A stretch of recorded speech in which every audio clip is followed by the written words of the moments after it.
Hi. Hi. This is Benji. Just leave Mummy for a second. So, on day 29 of my 40-day fast, I'm sitting out here in our vineyard. Some pretty grapes. Found a sultana. What's a sultana? Oh, it's a bit dry. I don't think it'll taste very good. Okay. So day 29, just to recap.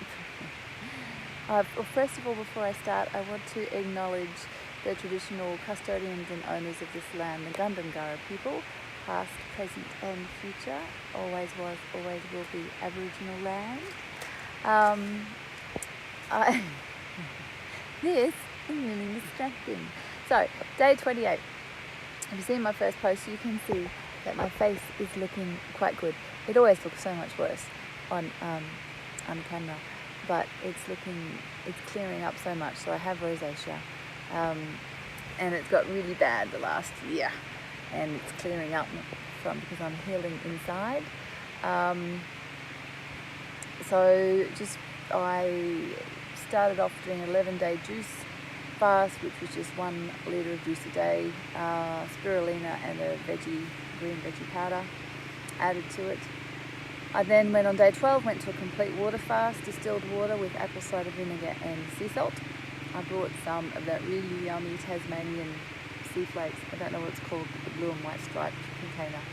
Really yummy sea salt. Because I'm not eating food, I splurged on salt.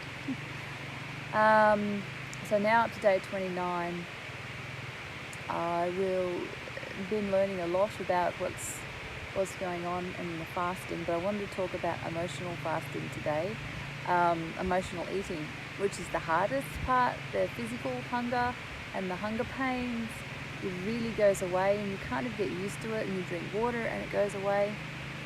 Some stomach pains I've had because I forgot to have my apple cider vinegar and drank some apple cider vinegar, and that went away and cleared as well. Emotional eating's the hardest. There are a lot of people that I've read and retreats, etc., where you can do fasting and the food is cooked for you. You don't have to cook other food. I feel that is easy for a fast, but it's not going to help you deal with emotional eating. I'm an emotional eater, regardless of what emotion it is, I eat. And when I first did the 11-day fast, I didn't really deal with the emotional eating very well, and I went back to my old habits within a month. It was Christmas and New Year's, so maybe that's okay. But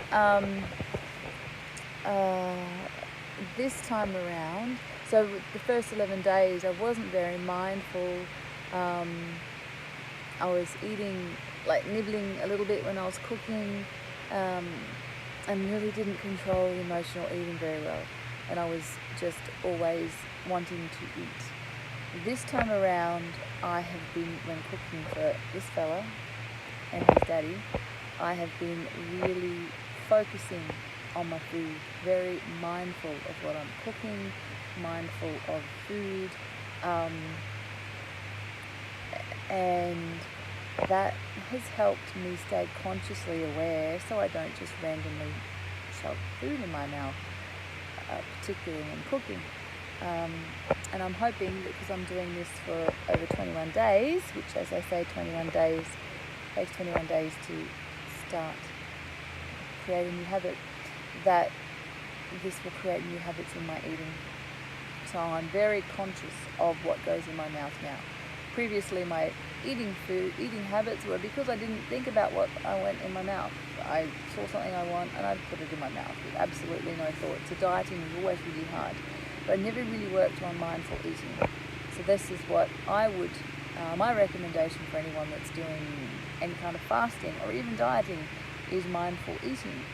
So just be conscious all the time when you're around food, of the food. When I do taste, because I'm cooking, you need to taste it. So when I do taste the food, I spit it out. So I'll have a taste and spit it out, which is kind of nice for your taste buds, but you're not eating foods. I don't know if that's cheating or not, but I'm not a purist in anything I do. Oh, thunder. I love thunder. Yep. Sounds beautiful. Hope we get lots of rain. We need more rain.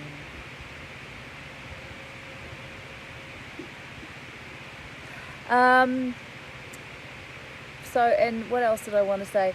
Oh, and I read somewhere another wonderful man whose name I forget on Facebook.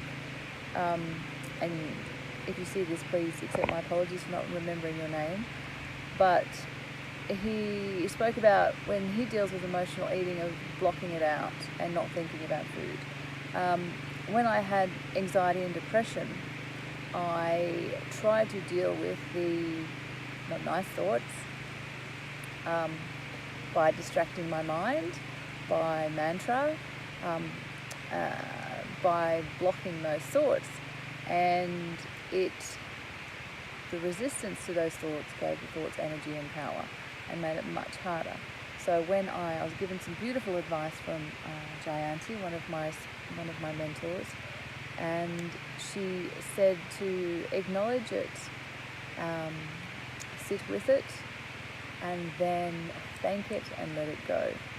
So that worked quite well with anxiety, with the bad thoughts, and it is working with food. Rather than trying to block out thinking of food or dealing with food, that just creates, for me anyway, that creates more resistance to that, creates more energy to that thought and to the food thoughts, so it makes it harder. You need to use more willpower to overcome it.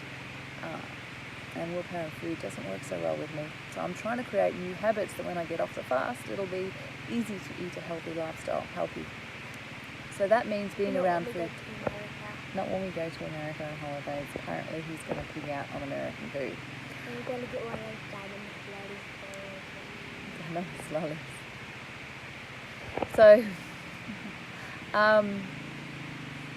So with that in mind, I have never eaten grass.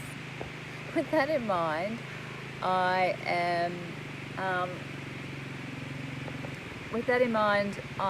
am not avoiding food. I'm not avoiding thinking of food. I am trying to get used to being with food and not needing to eat it, so that when I come off the fast, that'll be much easier. So that means smelling it, tasting it, talking about it, feeling the feelings of hunger, feeling the feelings of wanting to eat, and just thanking those feelings and letting them go. I'm not eating grass. I'm on a fast, which means no grass. Can't eat grass on a fast. Can you eat grass on a fast? So that's my 2 cents, my 8 minutes on emotional eating. It is the hardest part, and it is something that I think it's important to deal with. So going on a fast where you're not dealing with food, for me, is not going to help me learn to live with food and not just consume whatever I want. So having to cook, having to be around food, having to smell food, having to touch food, having to occasionally taste food will help me when I'm eating normal to not just shove food in my mouth. So that is all. I hope this has been of some help to you. Thank you. Peace out.